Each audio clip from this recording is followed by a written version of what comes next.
empieza un nuevo viaje de Radio Ocote, el proyecto periodístico sonoro de Agencia Ocote. Nuestro podcast es producido en Guatemala gracias al apoyo financiero de Seattle International Foundation. Acompáñanos pues a escuchar otro episodio en el que te contaremos la realidad desde las voces diversas de esta Mesoamérica del siglo XXI.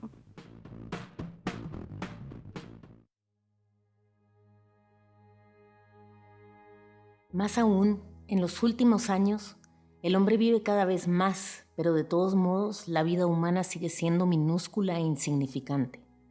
Lo mismo ocurre con nuestra relación con el pasado, con la ciencia ficción, con nuestros conocimientos. El pasado se ha visto incompetente ante Chernóbil. Lo único que se ha salvado de nuestro saber es la sabiduría de que no sabemos.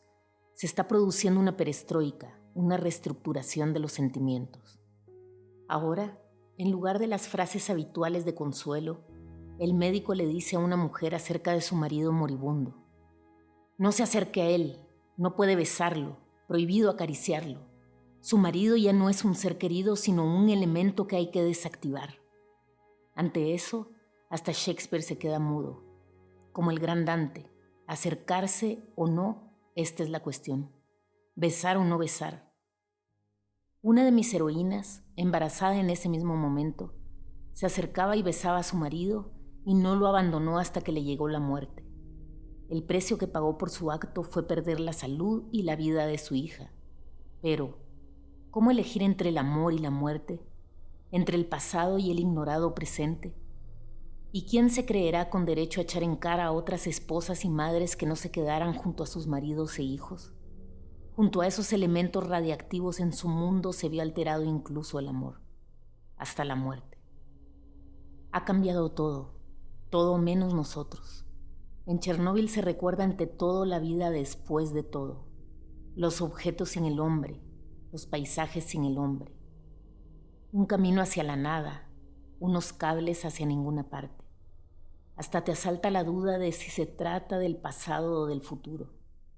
En más de una ocasión me ha parecido estar anotando el futuro. Estos son algunos extractos de Voces de Chernóbil, Crónica del Futuro, de la periodista bielorrusa Svetlana Alexievich. Volví a Alexievich en busca de alguna cita para este podcast. Me encontré con que las viejas anotaciones de cuando lo leí por primera vez ya no valían. Ahora ya no tenían sentido. Los subrayados de hoy me hacen pensar que ahora leo en ese futuro que ella nos contó, a partir de las 500 entrevistas que hizo durante 10 años sobre la tragedia de Chernóbil. Y ahí está el sentido del periodismo, o uno de los sentidos del periodismo. Contarnos la historia casi en tiempo real en algunos casos, pero también dejar ese registro, esas marcas en el tiempo para ir encontrando luces, aprendizajes, rutas. Es indagar en el hoy, dar explicaciones en el hoy, pero tener la noble idea de que estamos dejando unas piedritas mientras caminamos para saber desandar, para desanudar, para entender.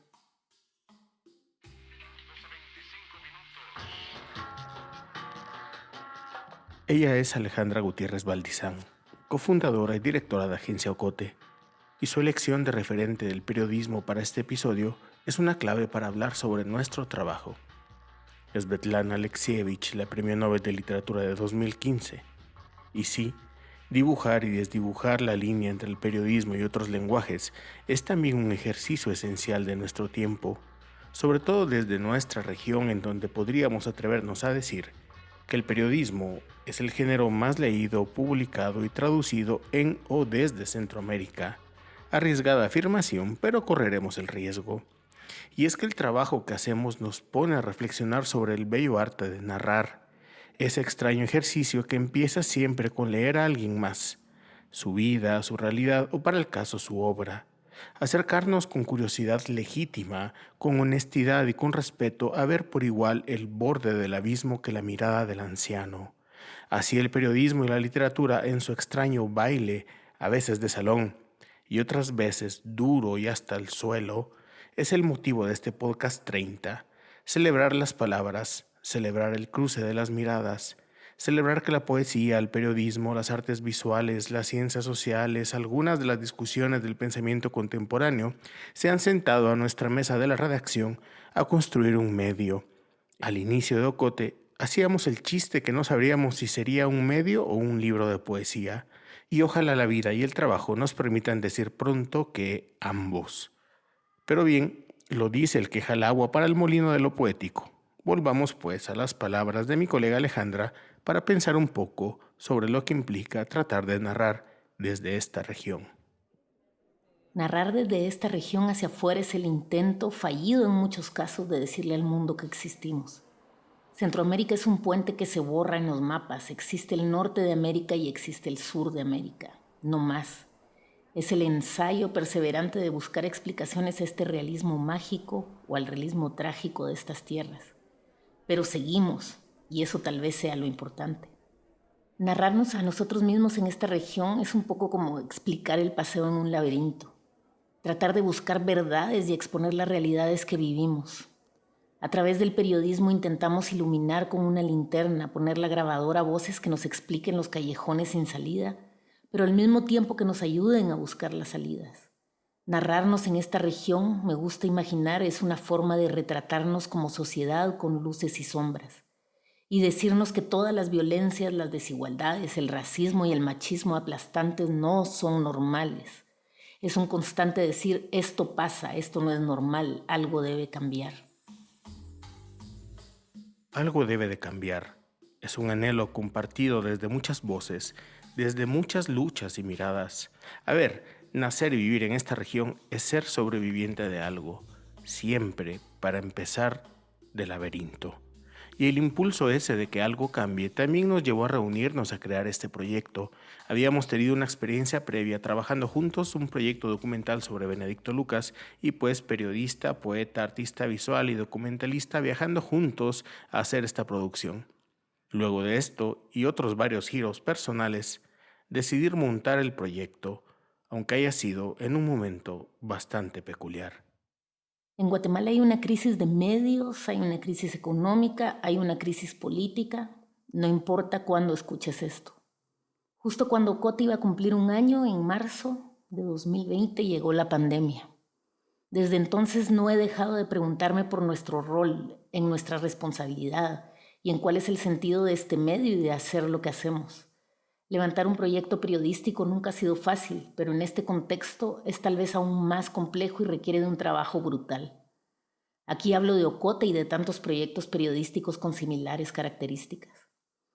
Levantar un proyecto en este tiempo te enfrenta con batallas diversas, sostenerte, conseguir los fondos para que el medio se sostenga, llegar a las audiencias y convencerlas de que te escuchen, que te vean, que te lean.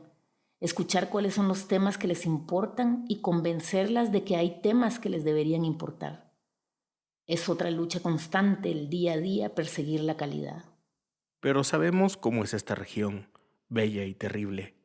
Le preguntamos pues a Alejandra, ¿cuál es la posibilidad de la prensa independiente en América Latina en este momento de la historia? Periodismo, verdad, realidad, palabras que solo se deberían escribir en plural. Tuiteó hace poco el periodista Dada Pera Ortín. Y de eso se trata, de esos plurales.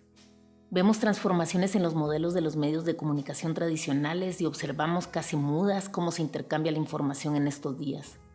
Buscamos nuevas formas de hacer periodismos, tratamos de decir las verdades para explicarlas y narrar esas realidades con la certeza de que tenemos nuestras propias miradas.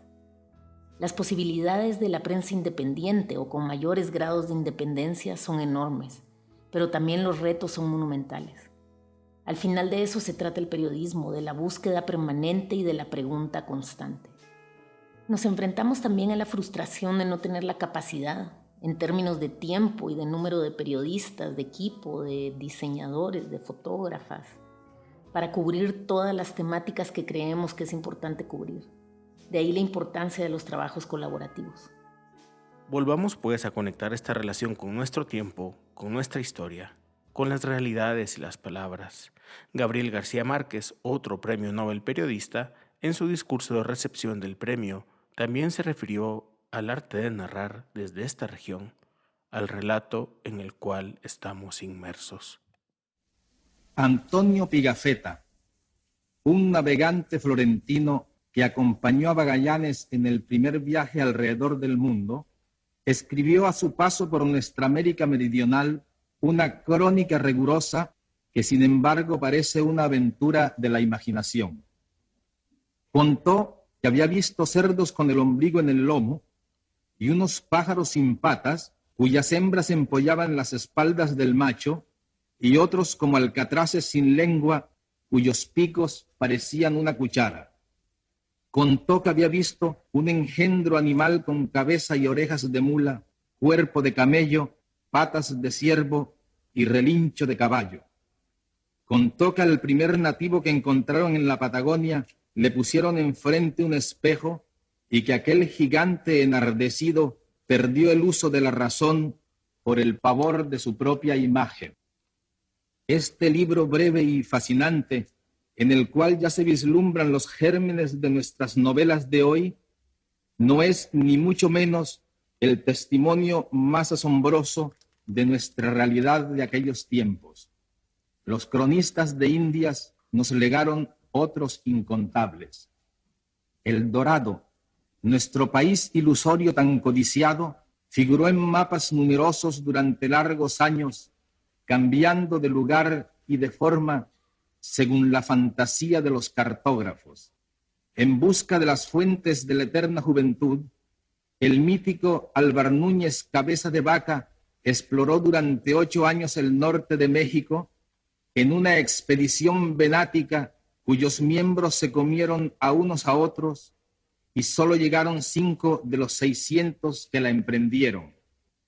Uno de los tantos misterios que nunca fueron descifrados es el de las 11,000 mulas cargadas con 100 libras de oro cada una, que un día salieron del Cusco para pagar el rescate de Atahualpa y nunca llegaron a su destino. Más tarde, durante la colonia, se vendían en Cartagena de Indias unas gallinas criadas en tierras de aluvión, en cuyas mollejas se encontraban piedrecitas de oro. Este delirio áureo de nuestros fundadores nos persiguió hasta hace poco tiempo. Apenas en el siglo pasado, la misión alemana encargada de estudiar la construcción de un ferrocarril interoceánico en el Istmo de Panamá concluyó que el proyecto era viable, con la condición de que los rieles no se hicieran de hierro, que era un metal escaso en la región, sino que se hicieran de oro. Para hacer periodismo necesitamos esencialmente 2 cosas: historias, que en esta región sobran, y quien las cuente. Y esa parte toma muchas voces y rostros diversos, de las cuales tenemos la fortuna de contar con un gran equipo de periodistas, comunicadoras, productores sonoros, diseñadoras, y lo digo en plural porque al final, en un medio, las historias son siempre plurales. Las firma alguien, pero ahí va el trabajo de un equipo completo. En Agencia Ocote decidimos contar historias con temáticas específicas, es decir, no vamos tras la coyuntura en su sentido más ambiguo, sino tras de aquello que nos pasa que está interconectado con temas de mujeres y géneros en el proyecto de la Cocina Lab, memoria histórica y derechos humanos en Sincrónica, medios de comunicación en Intermedios y nuestro proyecto de verificación del discurso público y fact-checking Fáctica, y cultura y su interconexión con la sociedad en la sección de La Rocola. De esos 4 ejes, sí, son 4, Carmen Quintela Bavío es una de nuestras compañeras periodistas y nos cuenta desde su propio recorrido el trabajo del periodista que se encuentra con la realidad al frente mientras sostiene la grabadora o la cámara. Bueno, yo siempre digo que Guatemala me parece un lugar terriblemente fascinante para hacer periodismo. Digo eso de terriblemente desde esta posición incómoda y rara que nos ha tocado a las personas que nos dedicamos a esto del periodismo, ¿no? Creo que en Guatemala siempre hay historias que contar, siempre hay temas en los que profundizar y en los que escarbar, y pues muchísimos enfoques desde los que entrarle a estos temas, ¿no? Y esto es hermoso para hacer periodismo, pero claro, también es terrible y a veces muy frustrante ver que hay una realidad que es tan compleja, que está tan arraigada y en la que cuesta mucho ver algún cambio. Yo me imagino esta realidad como unos engranajes que encajan muy bien unos con otros, que están muy bien engrasados y que giran y van pasando siempre por los mismos puntos y generando siempre situaciones que inevitablemente se van repitiendo de manera cíclica, ¿no? Y pues en medio de este sistema de engranajes hay personas que se encargan de engrasarlos y de asegurarse de que no dejen de girar, pero también hay muchas más personas, cientos de miles de personas, que simplemente están tratando de sobrevivir en un sistema que ven imposible de cambiar. Y pues lo que también creo es que a veces alguien se encarga de ir desgastando esos engranajes o de colocar una piececita que haga que se paren, aunque sea por un momento, o que sigan avanzando pero que tengan alguna dificultad. Y creo que ese papel muchas veces puede ser y es jugado por el periodismo, ¿no? Creo que, bueno, en un país como Guatemala, pero en cualquier país también, el periodismo tiene que jugar ese papel, ¿no? De tratar de cambiar las cosas, de mover un sistema, unos engranajes.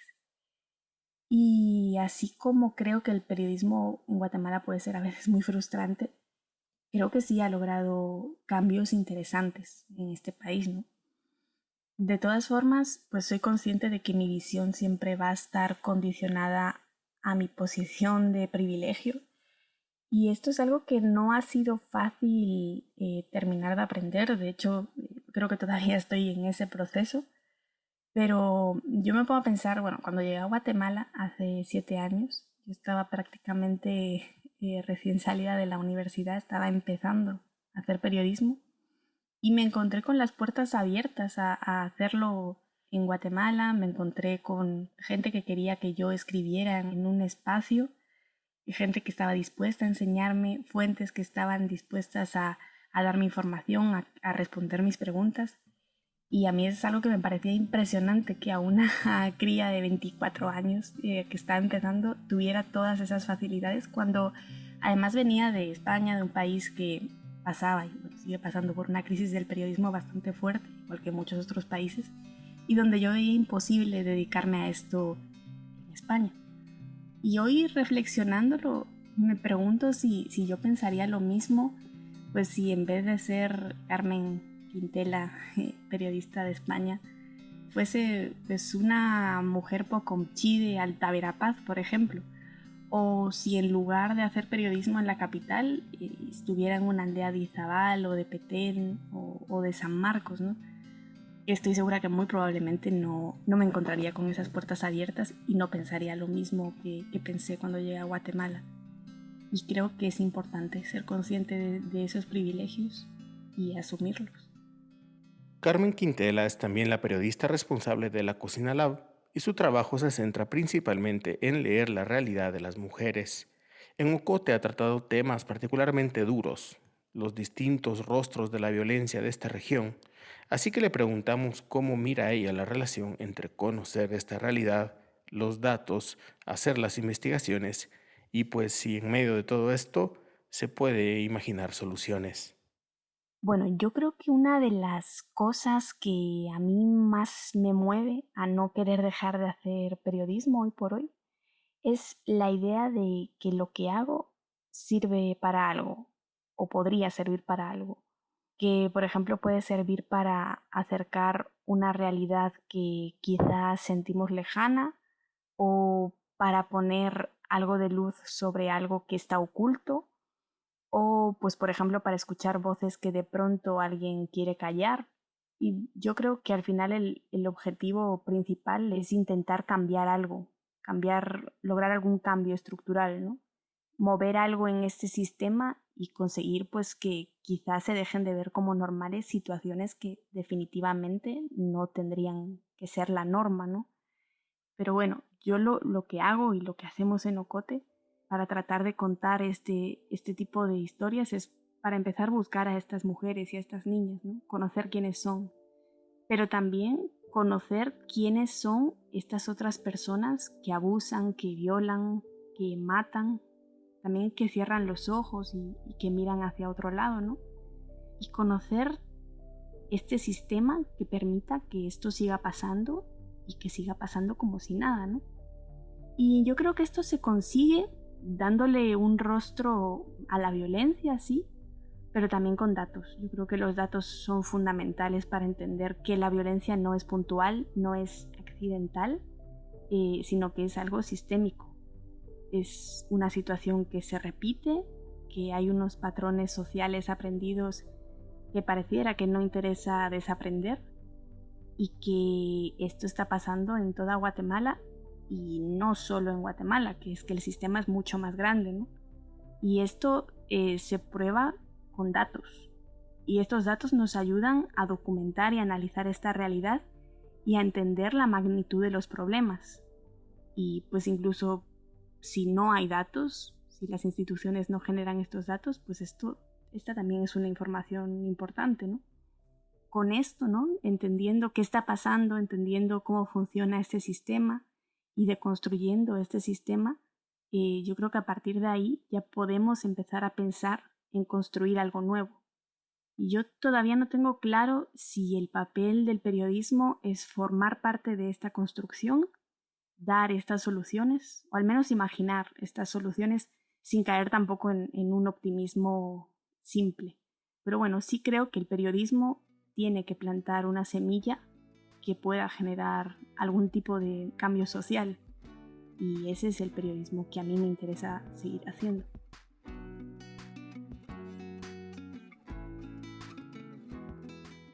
La desigualdad de género en el periodismo está llena de detalles. Si los juntáramos a todos, podríamos armar un mosaico hermoso y terrible de escenas que enfurecen o dan risa, según el día. Pero no creo que ninguno de estos detalles que hacen al oficio sea lo que impacta en las narrativas con enfoque de género. Lo que impacta es la realidad más amplia, la vida, el día a día, la infinita cadena de episodios en los que debemos mostrar probidad con un énfasis que se vuelve irritante.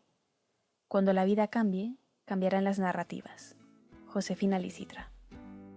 Y bien, enfoque de género, decía Licitra en este fragmento, y de este ejercicio, de este ver desde miradas específicas y diversas, también le preguntamos a Alejandra cómo se siente un medio dirigido, gestionado e imaginado mayoritariamente por mujeres. La esencia del trabajo periodístico es el mismo, pero el ángulo desde donde vemos sí que cambia. Cambian también, o más bien se amplían, los temas y las historias que ponemos en agenda. Trabajamos desde la conciencia de nuestros propios privilegios como mujeres que hemos tenido oportunidades que la mayoría de mujeres de nuestra región no tienen. Eso tenemos la claridad. El que Ocote haya sido imaginado y que sea dirigido por más mujeres no nos parece una sorpresa en realidad. Hacemos lo que creemos necesario. Me gusta pensar que creamos un espacio en donde las mujeres no tengan que trabajar el doble o elevar la voz el doble. Un espacio en el que la dinámica de trabajo pasa por la conversación y la colaboración, más que por la demostración de poder o de competencia.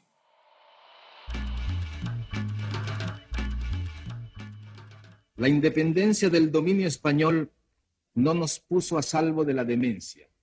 El general Antonio López de Santana, que fue 3 veces dictador de México, hizo enterrar con funerales magníficos la pierna derecha que había perdido en la llamada Guerra de los Pasteles. El general García Moreno gobernó el Ecuador durante 16 años como un monarca absoluto, y su cadáver fue velado con su uniforme de gala y su coraza de condecoraciones sentado en la silla presidencial. El general Maximiliano Hernández Martínez, el déspota teósofo del Salvador, que hizo exterminar en una matanza bárbara a 30,000 campesinos, había inventado un péndulo para averiguar si los alimentos estaban envenenados e hizo cubrir con papel rojo el alumbrado público para combatir una epidemia de escarlatina. El monumento al general Francisco Morazán, erigido en la Plaza Mayor de Tegucigalpa, es en realidad una estatua del mariscal Ney comprada en París en un depósito de esculturas usadas. Etimológicamente, discurso significa moverse por muchos lados, y Márquez lo deja claro en su alocución, y como él, grandes figuras en contextos que marcan la vida de los habitantes del mundo, pues se mueven por esos muchos lados. Por eso nació también Fáctica, nuestro proyecto de fact-checking como una suerte de servicio del periodismo a la comunidad. Verificar el discurso público y aquello que circula entre nosotros como información a la cual deberíamos de poner atención. En Agencia Ocote, nuestro compañero periodista Ángel Mazariegos Rivas es quien se encarga de verificar la información que ustedes, querida audiencia, nos pide que verifiquemos y la que discutimos también en las reuniones editoriales de los martes por la mañana. Esta vez, para este capítulo conmemorativo, le pedimos entonces que le hiciera una verificación a García Márquez. En su discurso de Premio Nobel en 1982, Gabriel García Márquez hizo algunos señalamientos que son verificables. Aseguró que la estatua de Francisco Morazán, que se encuentra en la plaza de Tegucigalpa en Honduras, era en realidad del mariscal francés Ney, que había sido comprada en un depósito de esculturas usadas.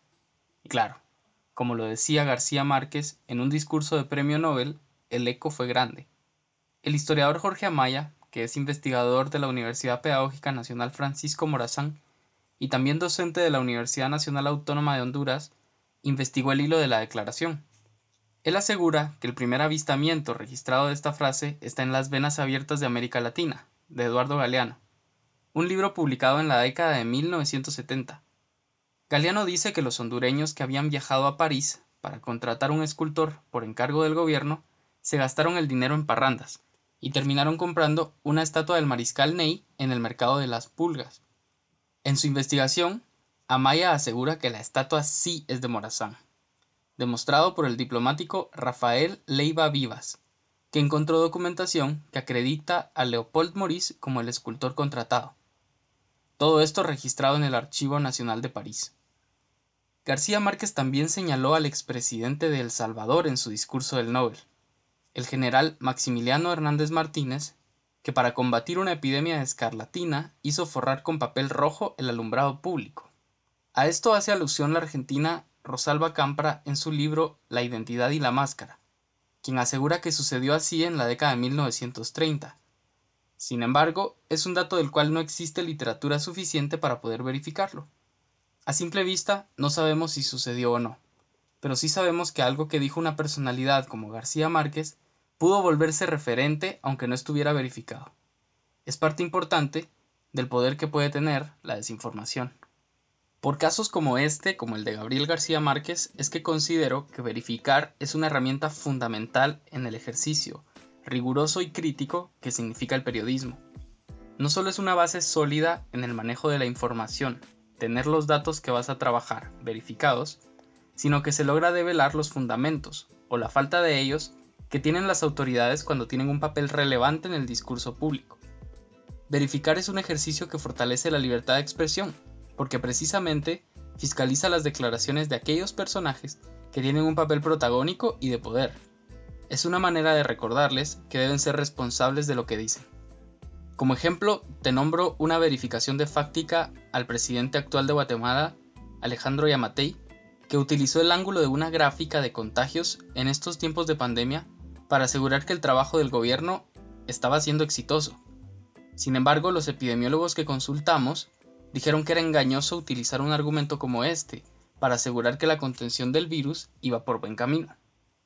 El objetivo del fact-checking es no solo verificar el discurso público para poner a prueba los argumentos de una declaración, sino también la detección de bulos en las redes sociales.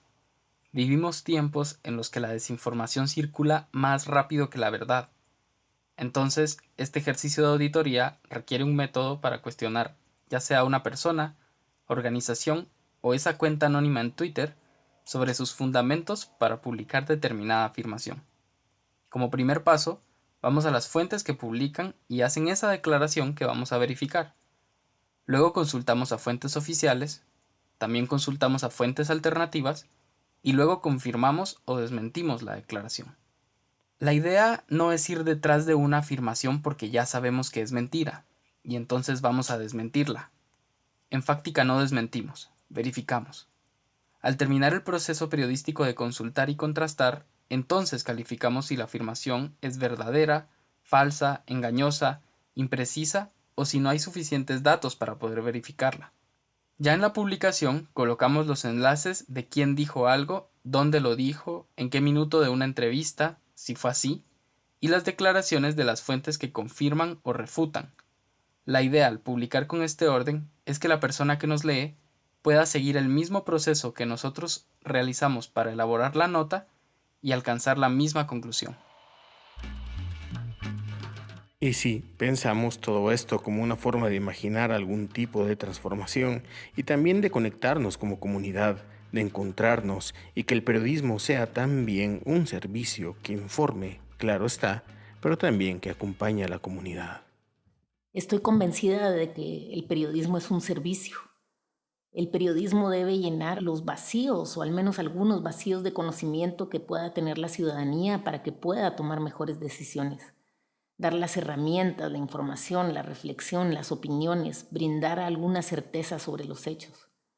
Con la pandemia promovimos aún más nuestros canales de comunicación con las audiencias, un chat directo en el WhatsApp, y la gente te pregunta y te consulta y denuncia con desesperación incluso, y esperas que les den respuestas inmediatas como en un call center. Y esta es una responsabilidad enorme. Y también es muy frustrante sentir que no te da el tiempo y que no somos un equipo tan grande como para resolver todas las dudas, pero nos demuestra que lo que estamos haciendo puede ser útil. En el caso del fact-checking, con el contexto del coronavirus, nos ha traído, diría yo, 2 lecciones principales. 1, la importancia y lo imprescindible del trabajo colaborativo. Es un trabajo generosísimo entre medios de comunicación. El ejemplo es la alianza que se ha hecho con LATAM Chequea. Y es compartir valores y compartir objetivos, que es esta lucha contra la desinformación. Y la segunda lección es que el ejercicio de la verificación y del fact-checking es realmente imprescindible en este momento para mediar y filtrar esas avalanchas de desinformación y de caos incluso. Les queríamos contar un poco de nuestro trabajo y también celebrarlo con ustedes. Pasa que, como bien contaba Alejandra, el cumpleaños nos encontró trabajando arduo en nuestra cobertura del COVID-19 y seguimos en ello, pero quisimos hacer esta pausa para pensar en el periodismo, en narrar, en contarnos y encontrarnos, en esa parte del periodismo que es como la vida, el encuentro. Todo se juega en ese terreno, pero no hay que transformarlo en algo personal. Aunque uno sienta cariño o sienta rechazo por una persona, a la hora de escribir todo es entre el texto y vos. Nunca es personal. Si a mí un tipo me cae mal o le tengo cariño, todo eso debería quedar afuera de la historia a la hora de escribir. Después, cuando se cierra el texto, si esa relación prospera, que en muy pocas ocasiones me ha pasado, prosperará y se defenderá sola. Leila Guerriero. Seguiremos acá entonces narrando esta realidad, imaginando formas de contarla y encontrarnos. Soy Julio Serrano Echeverría, también cofundador y coordinador creativo de Agencia Ocote. Desde acá y a nombre de quienes trabajamos con corazón y riñones para seguir narrando esta realidad desde miradas diversas, desde marzo del 2019, les agradecemos profundamente por su complicidad y confianza. Cierro pues este pequeño recorrido con las palabras del poeta Sabino Esteban. Otra vida. Después del bombardeo resurgía la voz de las aves, como fuente dulce, alegre, hecha canto de vida. Desde la trinchera germinaban nuestras risas. Salíamos con retazos de carbón y pedazos de tabla a pintar otra vida en el dorso de esa vida.